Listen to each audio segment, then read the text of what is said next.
The invasion of the galaxy knew humans as the weakest species. They were small, slow, and had no natural weapons like claws or fangs. The Galactic Council records showed that humans lived on a peaceful world called Earth. Most alien races thought humans would be easy to conquer. Commander Vex led the Red Fleet, a group of alien pirates who attacked weak planets. His species, the Krell, were 8 feet tall with thick armor-like skin and sharp teeth. They had conquered 12 worlds in the past year. Now they wanted Earth. The humans will surrender quickly, Vex told his crew. They have no real weapons and their bodies are soft. We will take their planet in one day. The Red Fleet had 50 warships. Each ship carried 100 Krell warriors. They were sure this would be more than enough to defeat the humans. Other alien races had tried to warn them, but Vex laughed. At their warnings, humans are farmers and builders, he said. They know nothing about war. The fleet arrived at Earth's solar system. The planet looked blue and green, covered in water and forests. It seemed peaceful and quiet. There were some human ships in space, but they looked small and weak compared to the Krell warships. Send them our demands, Vex ordered. Tell them to surrender, or we will destroy their cities. The human response came quickly. A single voice spoke over the radio. This is Captain Stone of the Terran Defense Force. You have entered our space without permission. Leave now or face the consequences. The Krell crew laughed. One human captain was threatening their entire fleet. Vex decided to show the humans their mistake. He ordered his ships to attack the human vessels. The battle began badly for the humans. Their ships were smaller and seemed to have weaker weapons. 3 human ships were destroyed in the first attack. The Krell cheered and prepared to land on Earth. But then something strange happened. The remaining human ships did not retreat. Instead, they changed their fighting style. They began to move in ways the Krell had never seen before. The human ships were faster and more skilled than they had first appeared. Captain Stone's voice came over the radio again. You made a big mistake coming here. We tried to warn you. One by one, the human ships began to fight back harder. They used tactics the Krell did not understand. The humans would appear to retreat, then suddenly attack from behind. They worked together like a pack of hunters. Vex watched in confusion as his ships started taking damage. The humans were not fighting like the weak farmers his reports had described. They fought with skill and courage that surprised him. How are they doing this? He asked his second-in-command. I don't know, sir. They fight like experienced warriors. More Krell ships were destroyed. The humans seemed to know exactly where to hit to cause the most damage. Their weapons were more powerful than they had. First appeared. The human ships moved like they were dancing, always staying one step ahead of the Krell attacks. As the battle continued, Vex realized he had made a terrible mistake. The humans were not weak farmers. They were skilled fighters who had been holding back their true power. They had let the Krell think they were winning, then struck when the moment was right. Sir, we're losing ships fast, reported his weapons officer. The humans are destroying us. Vex looked at the battle display. Half of his fleet was gone. The humans had only lost 5 ships. This was not the easy victory he had planned. Retreat, he ordered. Get us out of here. But the humans were not finished. As the Krell ships tried to escape, more human vessels appeared. These were bigger and more powerful than the first ships. They had been waiting, hidden behind Earth's moon. Captain Stone's voice filled the radio one last time. You wanted to see what humans can do in war. Now you know. Tell the galaxy what you learned here today. The Krell fleet scattered in panic. Only 20 ships escaped the battle.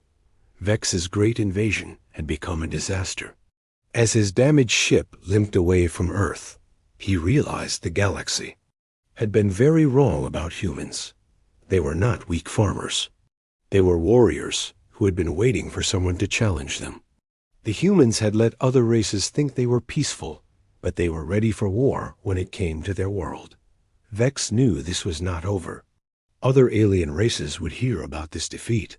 Some would want revenge.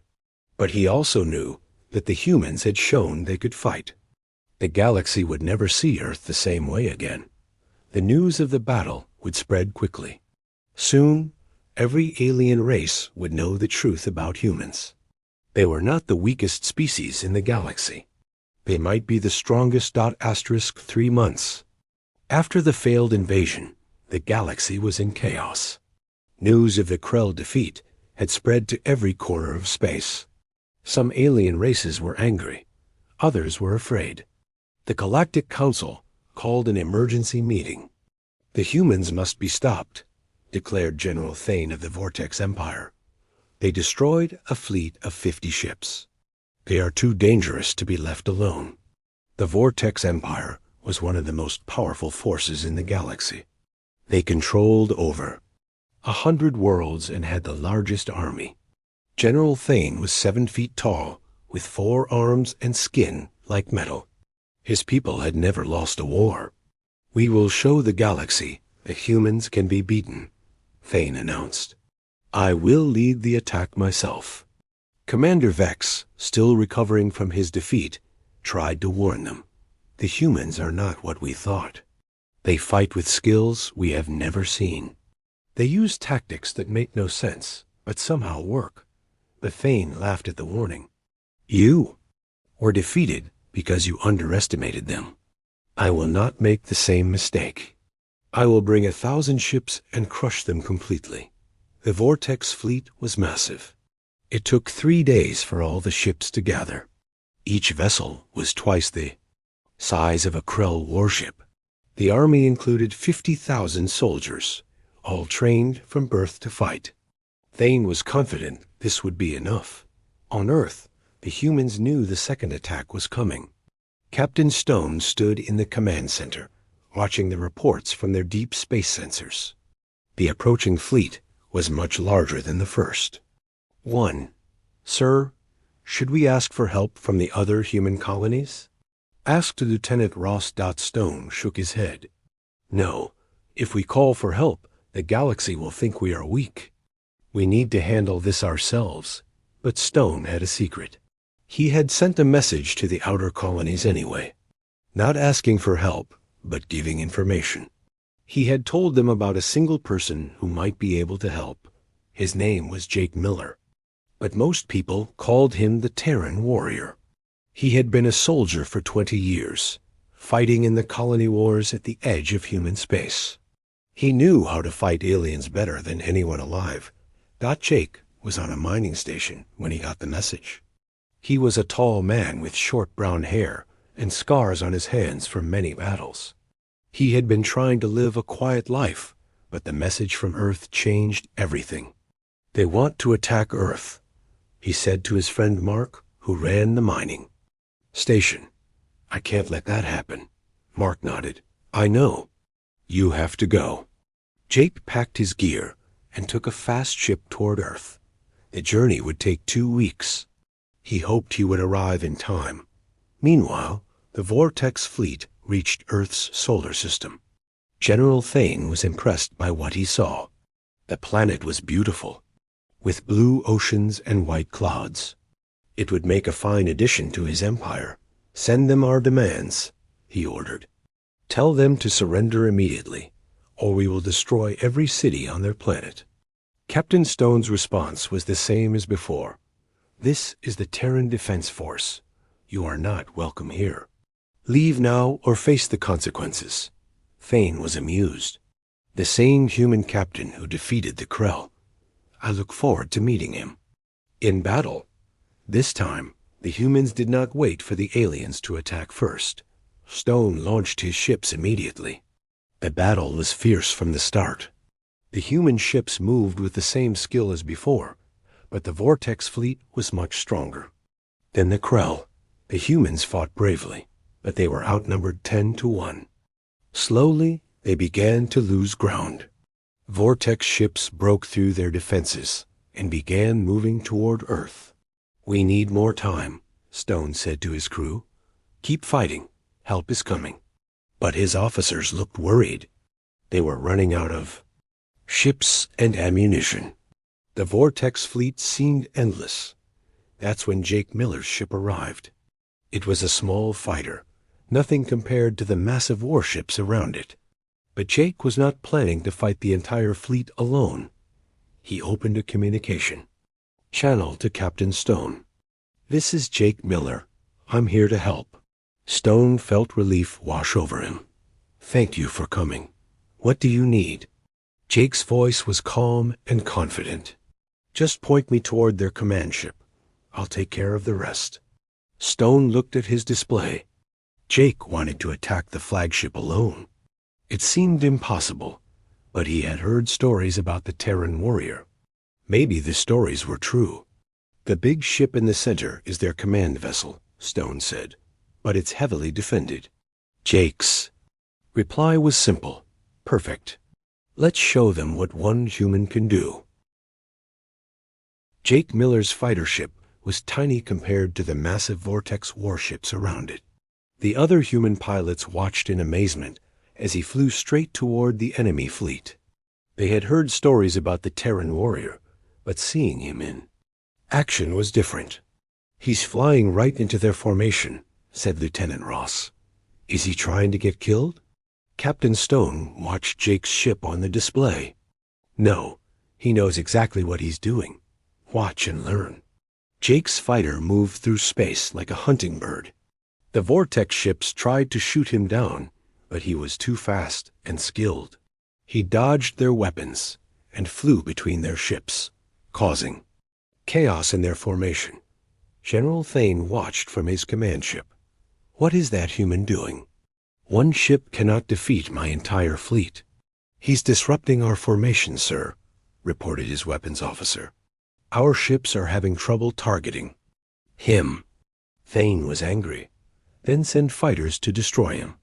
"I want that human dead." 20 Vortex fighter ships launched from the main fleet. They were faster than the big warships and armed with powerful weapons. Each one was larger than Jake's ship and had heavier armor. But Jake had been fighting alien ships for 20 years. He knew their weaknesses. As the enemy fighters approached, he led them into a trap. "Come on," he said to himself. "Follow me." Jake flew his ship toward a group of Vortex warships. The enemy fighters followed, trying to get a clear shot. But Jake waited until the last moment, then suddenly changed direction. The confused fighters crashed into their own ships. "Impossible," shouted General Thane. "How did he do that?" Jake was not finished. He used his ship's weapons to target the weak points on the Vortex vessels. Unlike the other human pilots, he knew exactly where to hit to cause the most damage. His shots were precise and deadly. One by one, the enemy ships began to explode. Jake's small fighter was destroying ships 10 times its size. The Vortex crews were panic-stricken. They had never seen anything like this. "Sir, he's taken out 12 ships," reported the weapons officer. "He's heading for us now." Thane looked at his display. Jake's ship was flying straight toward the command vessel. "All weapons, target that fighter. I want it destroyed immediately." The massive command ship fired all its weapons at Jake's small fighter. The space around him filled with laser beams and missiles. It looked impossible for him to survive, but Jake had planned for this. He used the wreckage of destroyed ships as cover, flying through the debris like it was a maze. The big weapons could not track him accurately through all the metal pieces floating in space. "He's using our own destroyed ships against us," said the weapons officer. "We can't get a clear shot." Jake's ship suddenly appeared next to the command vessel. He was so close that the big weapons could not turn fast enough to target him. He began firing at the ship's engines and weapon systems. "He's damaging our main systems," reported the engineer. "We're losing power." General Thane was furious. How can one human cause so much damage? We have 1,000 ships. The answer came from Jake himself. He opened a communication channel to the entire Vortex fleet. This is Jake Miller, Terran Defense Force. You came to our world thinking we were weak. Now you know the truth. Jake's ship continued to attack the command vessel. Each shot was perfectly aimed. He disabled the ship's weapons, then its engines, then its communications. The massive warship was helpless. You want to know what makes humans dangerous? Jake's voice continued. It's not our weapons or our ships. It's our determination. We will never give up defending our home. The other human ships saw what Jake was doing and began to fight harder. Inspired by his example, they pressed their attack against the Vortex fleet. The aliens, confused and demoralized, began to retreat, but Jake was not finished with the command ship. He flew his fighter into the ship's docking bay. The Vortex crew watched in shock as he landed inside their vessel. He's inside our ship, reported the security officer. What are your orders? General Thane grabbed his weapon. I'll deal with this human myself. All units, converge on the docking bay. Jake stepped out of his fighter and checked his equipment. He was wearing standard human combat armor and carrying basic weapons. Nothing special, but he had used them for 20 years. The docking bay doors opened and 50 Vortex soldiers entered. They were all larger and stronger than Jake, with better armor and weapons. They were sure they could defeat one human. They were wrong. Jake moved like lightning. He had studied alien combat techniques for years and knew their weaknesses. The Vortex soldiers were strong but slow. Jake was fast and smart. Let's finish this, he said quietly, and began to fight. Jake Miller stood alone in the docking bay, facing 50 Vortex soldiers. They were all bigger and stronger than him, but Jake had something they did not understand. 20 years of experience fighting aliens who thought they were superior to humans. The first soldier charged at him with an energy sword. Jake rolled to the side and shot him in the weak spot between his armor plates. The alien fell instantly. Jake had learned long ago that every species had weaknesses, even if they looked invincible. He's just one human, shouted the squad leader. Attack him together. The soldiers rushed forward as a group. Jake used their size against them. In the narrow corridors of the ship, the large aliens got in each other's way. Jake moved between them like water, striking fast and moving before. They could react. His rifle ran out of ammunition, so he picked up a fallen alien weapon. It was heavy and awkward in his hands, but Jake adapted quickly. He had used dozens of different alien weapons over the years. General Thane watched the battle through security cameras. How is he defeating my best soldiers? He fights like he knows exactly what we're going to do, reported his aide. It's like he's been studying our combat methods for years. Thane was right. Jake had fought the Vortex Empire before, during the colony wars. He knew their tactics and their weaknesses. More importantly, he knew they were not used to fighting humans who fought back. Jake reached the corridor leading to the bridge. Only 10 soldiers were left, but they were the best fighters in the unit. They formed a line and advanced slowly, using their shields to block his shots. Smart, Jake said to himself, but not smart enough. He threw a grenade over their heads. As they turned to look, Jake attacked from the side. He moved so fast that the aliens could not keep up.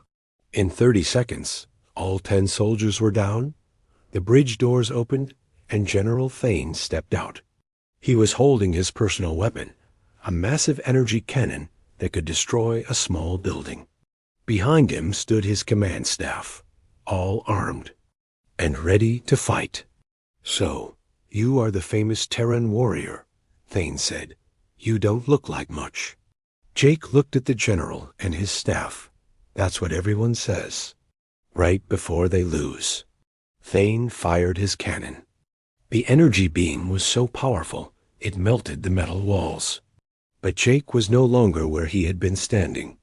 He had moved the instant he saw Thane's finger tighten on the trigger. "Too slow," Jake said, appearing behind the general's staff. His rifle fired rapidly, and the command officers fell one by one. Jake's shots were precise, hitting weak points in their armor. General Thane spun around, trying to track Jake's movements. But Jake was too fast. He had learned to fight in zero gravity, in poisonous atmospheres, and in conditions that would kill most humans. This was just another day at work for him. "You cannot defeat the entire Vortex Empire," Thane shouted. "Even if you kill me, more fleets will come." Jake stopped moving and looked at the general. "Maybe, but they'll know what happened here. They'll know that humans are not easy targets." Thane raised his cannon again, but Jake was ready. He fired once, hitting the weapon's power cell. The cannon exploded, injuring the general's hands. Thane dropped the weapon and staggered backward. "This is impossible," Thane said. "You're just one human." Jake walked toward him. "That's the mistake everyone makes. You think one human is not dangerous, but every human is a potential warrior. We just choose not to show it most of the time." Jake reached the ship's control panel. He began typing commands, taking control of the vessel's systems. The other Vortex ships watched in confusion as their command ship began to change course. "What are you doing?" Thane demanded. "Sending a message," Jake replied. "I'm going to broadcast what happened here to the entire galaxy.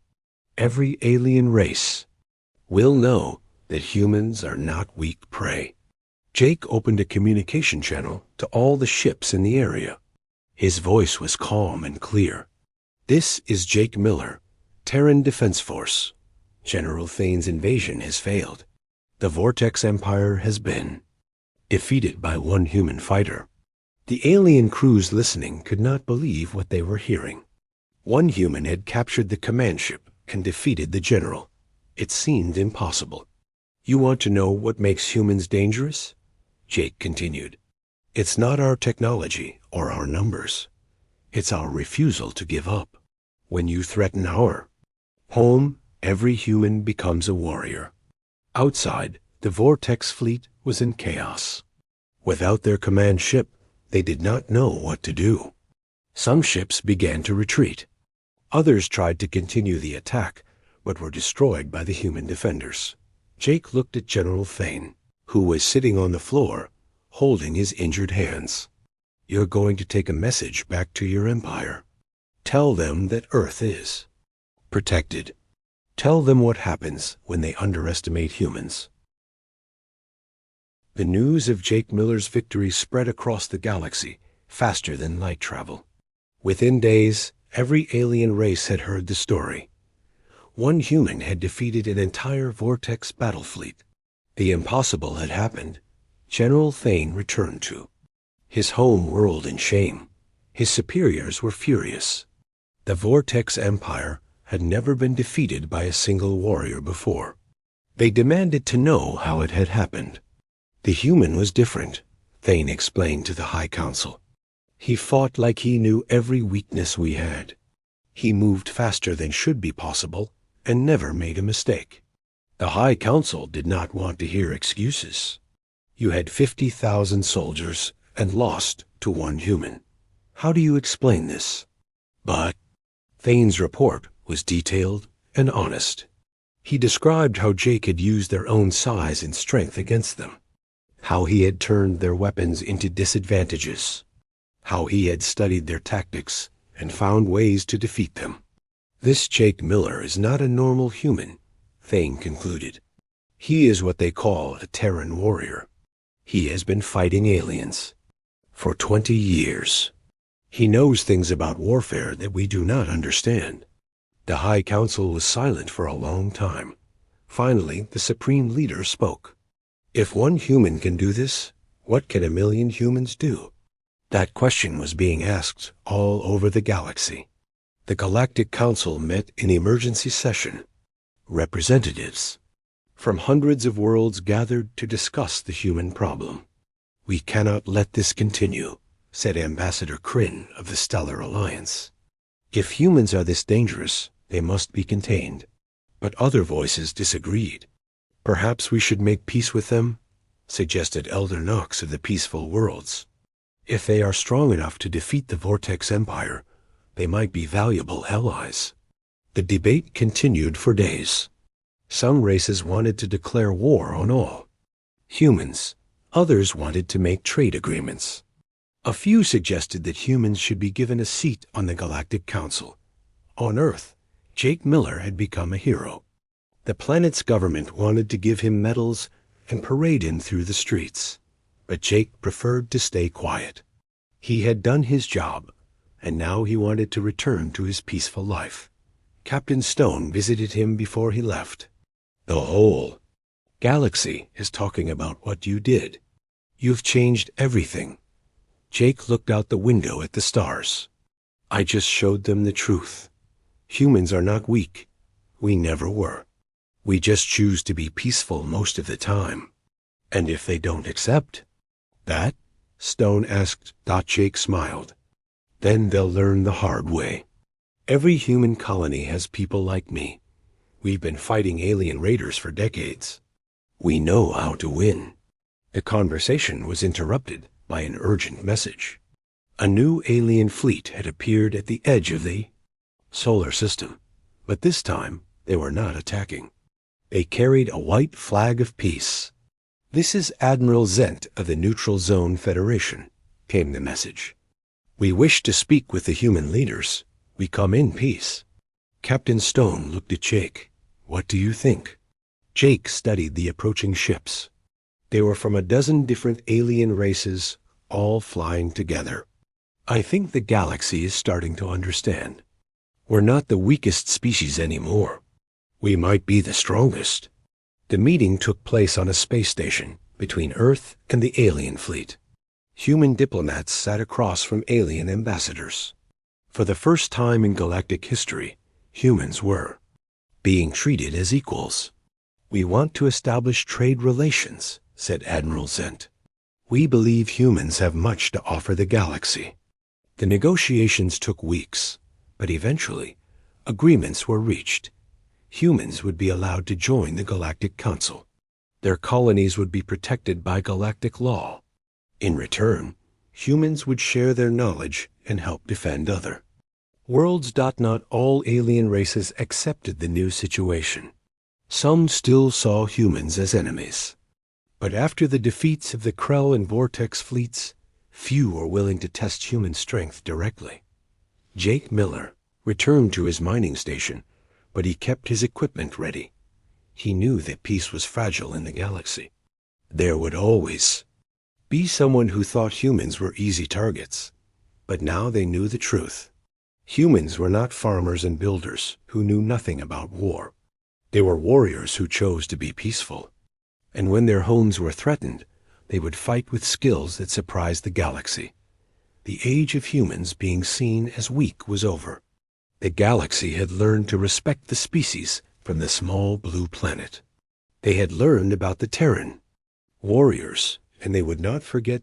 Jake looked out at the stars and smiled.